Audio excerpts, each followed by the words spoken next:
What's your favorite creature from myths and urban legends and why? Goatman. The idea that you don't know it was there until after it's gone is super freaky. I remember reading a story once about a group that went camping out in the desert somewhere, all sat round a fire at night. Out of the darkness a man with a goat's head walks up to the fire and sits amongst them. They all carry on like it's not there but are all somehow aware it's there, but some kind of calms comes over them all. After a while the goatman stands up and puts his hand on the shoulder of the man next to him, who also then stands up. They walk away together into the darkness and no one says anything and remains calm like nothing is wrong. Over the next hour they slowly come to their senses that this wasn't normal and some creature has taken their friend away into the night. I think for me it is Leotuvans, maybe because that is the only mythical creature of my country that is actually terrifying. According to legends, Leotuvans is a soul of a killed, strangled, drowned or hanged person, which is cursed to live in this world as long as it has been meant to live.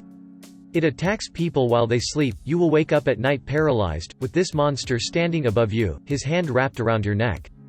When under attack, one must move the toe of the left foot to get rid of the attacker. It is also said that you can't hide from Leotuvans, because Leotuvans is able to enter even through keyholes.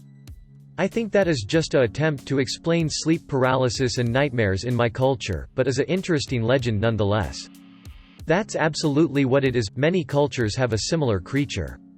What I find fascinating is the move the toe of the left foot part, because that's a way to overcome sleep paralysis. The addition of that in the legend is really neat. I don't think I've heard of other versions of this creature having such a solution. The Nahalioshi, aka Skin Walkers. If you know much about them and the areas where they roam according to the Navajo peoples, then you might be as afraid of talking about them as the Navajo are.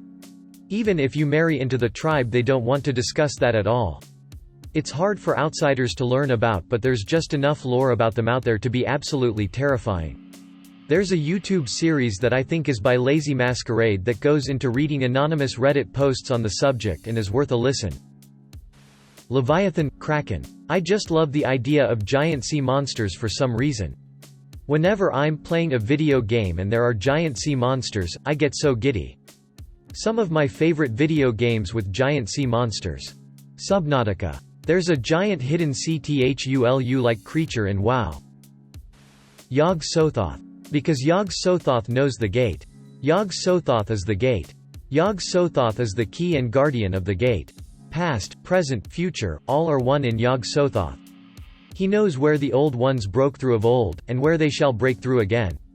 He knows where they have trod earth's fields, and where they still tread them, and why no one can behold them as they tread. The Oberion. A Japanese monster which forces you to give it a piggyback ride, then either crushes you under its weight or makes you rich if you make it to your destination. It's a win-win in my eyes.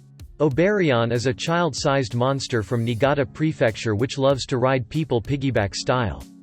Oberion lurks in bushes and trees by the side of the road, and when a traveler walks by, it leaps out onto their back crying out, "Oberion." If the traveler relents and carries the Oberion on his back, the monster becomes heavier and heavier with each footstep, nearly crushing the traveler under its weight. In addition, this mischievous yokai chews the scalp of a person good enough to carry it, further adding to his misery.